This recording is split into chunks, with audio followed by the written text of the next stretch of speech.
Hello and welcome to the College of Health Science and Kinesiology's Internships 101. All the frequently asked questions you've been wondering about an internship experience as it relates to your degree requirements will hopefully be answered here. My name is Jen Myers and I am our current internship liaison for our college. The next few minutes we'll be covering a lot of different details on internships, but if after watching this video you still have some questions, reach out to your academic advisor or me. Here are the topics we will go through. Don't worry, you are not alone in having questions about these. I get multiple questions per week about how many credits do I need, when should I take my internship, where should I do it, how do I get registered for my internship, does it cost more money, what if I want to use my current job as my internship? All of those questions will be asked. So if you've been thinking about those things, you are not alone. We encourage and require internships for our students with exercise science, sport management, coaching and sport psychology, and sport and exercise nutrition because we find value in getting real world, real life experience. You get to put your classroom knowledge into practice. You get to get outside your comfort zone, try something you maybe haven't been exposed to before, and then help discover perhaps there is a certain area within kinesiology that you really get excited about. Number one question I get is how many credits do I need? All of our majors within our College of Health Science and Kinesiology need 3 credits or approximately 135 hours of internship experience. This will be just like any other class that gets added to your course record. So if you are taking 15 classes, either in person or online, and then you can add 3 internship credits, that moves you up to 18 credits for the semester.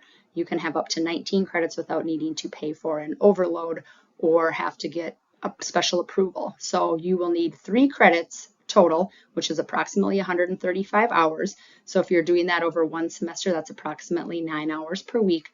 We'll talk a little bit more about how to break up those internship credits if you want to, but your internship is just like most of your other classes where it is measured in credit hours. Of course, you should always check with your advisor in case things have changed and your program catalog has changed to require more internship credits or fewer internship credits. But right now it is 3 credits per major. So when should you complete your internship? Well, that is entirely up to you. Most students do complete it the fall or spring of their senior year. However, you can do it earlier if you want to, and you can split your internship opportunities up into more than one semester. Most students do complete their internship in a traditional 16-week semester. So September to December, or January through April, or May through the end of August. However, you can split those credits up over multiple semesters. Say you're volunteering at a physical therapy clinic and you are getting 5 hours per week for the whole school year. We would get you signed up for a internship credits for the fall semester and for the spring semester. Or maybe you have an opportunity to help at a sporting event that's coming to town. For instance, in the Twin Cities, we have a lot of large-scale sporting events that come into our metropolitan area. So perhaps it's a golf tournament and you volunteer at the golf tournament and it's 5 days, but it's 10 hours every day. That's 50 hours in a very short period. You could count that as an internship credit as well. We would just get you signed up for whatever semester that happens in. You can also spread your internship over multiple experiences. So students who are interested in physical therapy especially, they will do shadowing hours or volunteering hours at different physical therapy locations. So you might be at Twin Cities Orthopedic for 45 hours, and then you might be at Summit Orthopedic for 45 hours. So you can split up your internship experiences that way as well. The one thing that I will keep reminding all students of is you do need to be registered for your internship when you are accumulating the hours. It never fails, but every school year, once the semester starts again in September, a student comes back to my office and says, "Hey, Professor Myers, I worked at a summer sports camp all summer long and I did 200 hours. So that counts, right?" Unfortunately, it doesn't. You need to be registered during the time you are accumulating the hours. We can't retroactively count those hours, even if it's above and beyond what you need for your requirements. So again, some internship credits can be taken at any time. Maybe you have 1 internship credit over the spring of your first semester, and then you do your next 2 the spring of your senior year. that's a-okay. We just want you to get those 3 credits in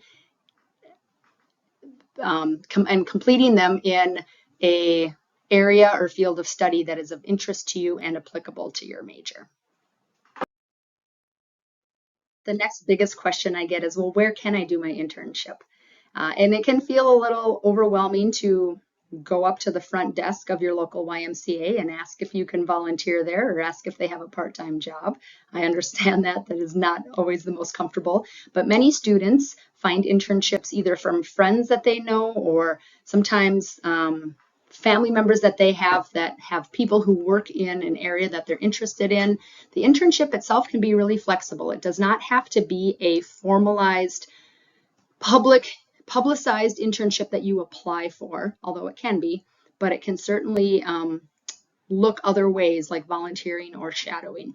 So for instance, at the Training House, which is a sports performance facility in the Twin Cities, they have a formalized internship program. You have to apply, you submit a resume, you have to do an interview, and they choose interns for their program. So that's pretty competitive.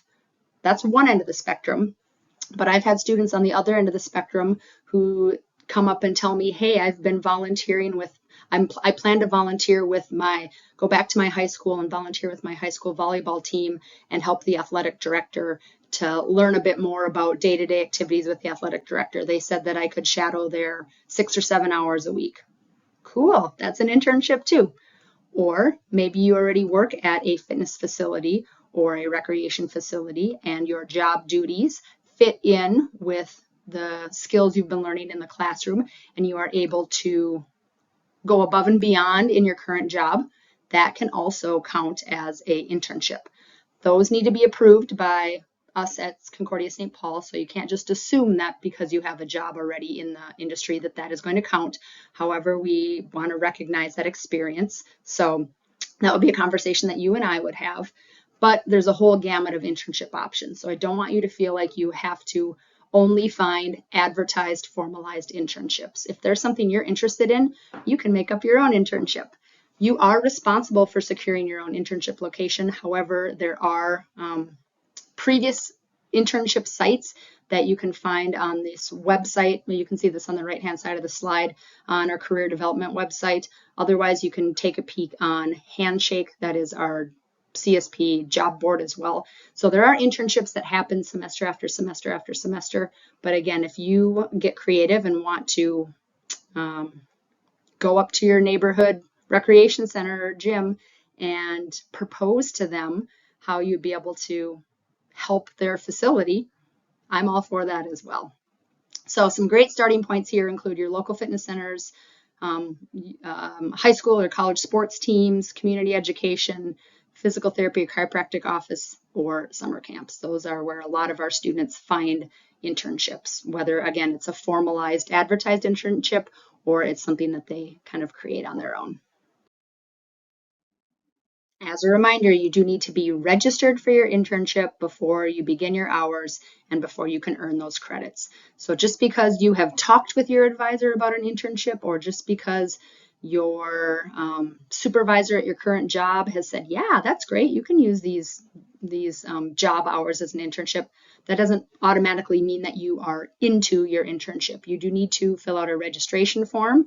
That form comes to me, I look it over, make sure you have enough credits in your semester to be able to put the internship in there, and then I confirm with the location that you're going to be interning at that they understand that you're going to be using this experience for college credits. So the internship registration form is under our registrar's webpage. There's a whole bunch of different forms on there, forms to change your major, forms to different academic forms. The internship registration form is the second form from the pull-down menu. You will fill out all components of that form. You will choose the semester that you are doing. You will choose how many credits you are doing. You will choose if it's 8 weeks or 16 weeks long. You will type in your internship supervisor's name, email, phone number, and then the duties that you'll be doing at the internship. If you're going to be doing more than one internship, during the same semester, maybe you're going to work at a YMCA flag football camp for the first 2 weeks of September, and then you are going to shadow your high school's athletic trainer in November and December, you will fill out 2 different internship forms. So each location that you are at, you will fill out a separate form. When you fill out this form, you will hit the submit button at the bottom of the form.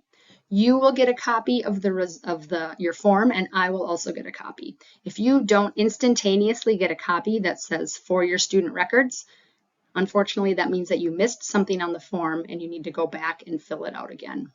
Once I receive the form, which is also instantaneous, I will reply to you, acknowledge that the form has been received, and let you know that I have moved your credits on for approval with the registrar.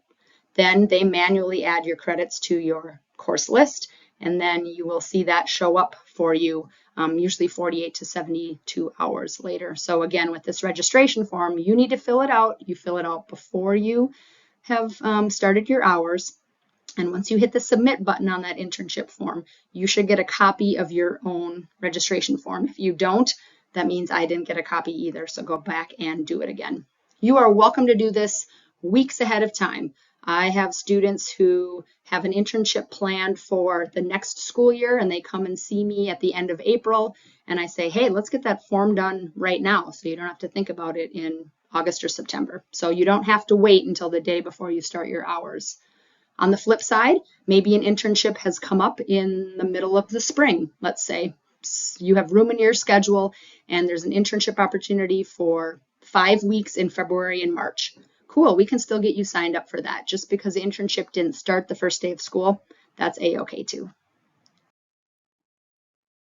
For those of you who are considering a pre-professional route, perhaps medical school, occupational therapy, chiropractic, physical therapy, you might want to think about a clinical experience. This is still considered an internship, but this would be where you are actually doing hands-on care, perhaps working one-on-one with patients where you might be manipulating body parts or leading them through exercises. That is considered more of a clinical experience.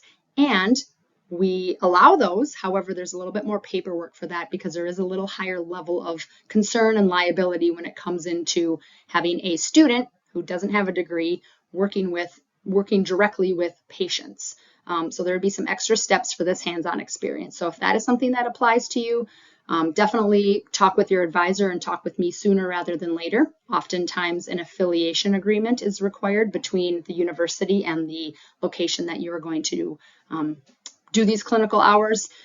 You might have to get some vaccinations. The facility might require a background check for you or other safety trainings. So it is a little more time intensive to get a clinical experience approved.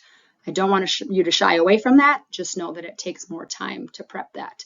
For many of our CSP Global students who aren't in the Twin Cities, Minneapolis, St. Paul area, who are out of state and they want to do a clinical experience, it can take more time to talk across state lines. So for instance, I've set up some clinical experiences in South Carolina, Kentucky, Florida, Hawaii, but they do take a little bit more time just because we're not as familiar with each other's programs.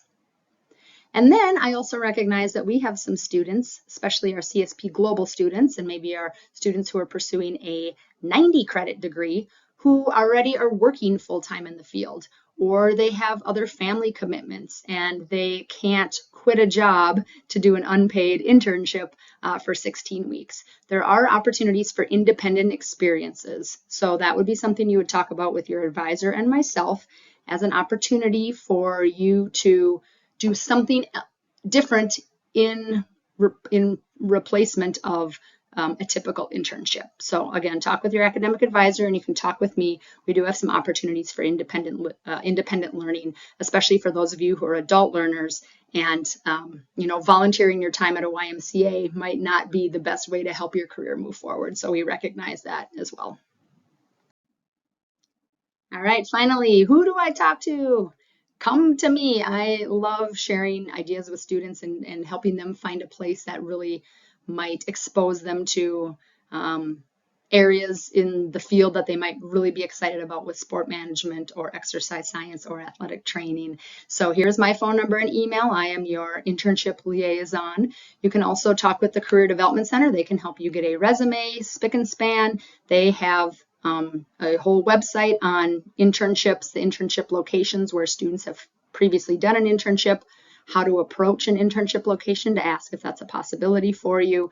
You can do some practice interviewing on the website that they have on career development site, so you can feel like you're putting your best foot forward when you are seeking out an internship like this. And then the registration form is down here below as well. And again, you can register for your internship early. So if you know you're going to be doing an internship in the spring, we can get you registered, 5, 6, 7 weeks early. That's not a problem at all. I hope that this has been helpful, and I look forward to learning about where everybody gets to do their internships. And a lot of times, part-time or full-time jobs come out of those internships. So that's really a rewarding experience for everybody as well. Take care.